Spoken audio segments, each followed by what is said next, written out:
Hi, I'm Astrid Verlorn, mundanely known as Shannon Sanchez, and today I'm going to give you a quick tutorial on how to do herringbone stitch.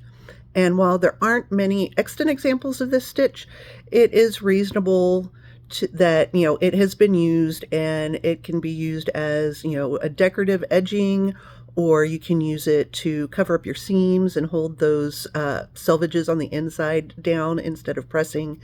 So let's get started.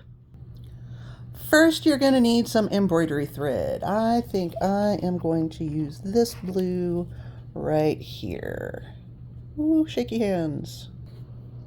All right, so I have threaded my needle, and you can see here I have lightly sketched in 2 lines.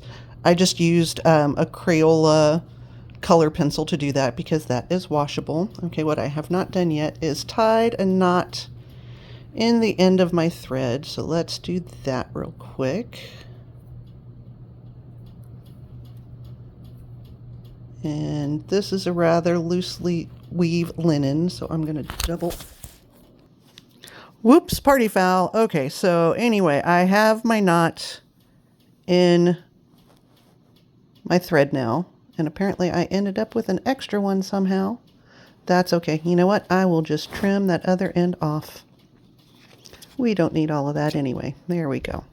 All right, so for herringbone stitch, what we are going to do is we are going to bring our needle up at one end, right around one of our lines there. So there we go. Pull that thread through. And then we're going to make a crisscross, right? So we want it to come across like this. So I want to put my needle in about here, but then I also want to bring it up just kind of backwards of where I'm putting that in. So I'm going back towards where my needle originally came up. Okay, and we're going to pull that through if I can get a hold of it. All right, and then I want to make that crisscross again coming down, and see how they cross over each other there. Okay, so now I want to put my needle in right about there, and then come backwards again and pull that thread through. Okay, and then we're going to continue doing that. I want to crisscross this way, so I'm going to put my needle in about here and then come back a little bit. Maybe not quite so much. There we go. That looks good. There we go.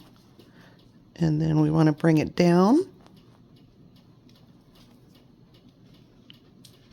And of course, you don't have to have the lines, especially if you're doing like the edge of a garment or something and you're pretty good at eyeballing the distance between. But there you go. That's how we do herring stitch. I hope that this, is something that somebody can use somewhere along the line. All right. Thanks. Bye-bye.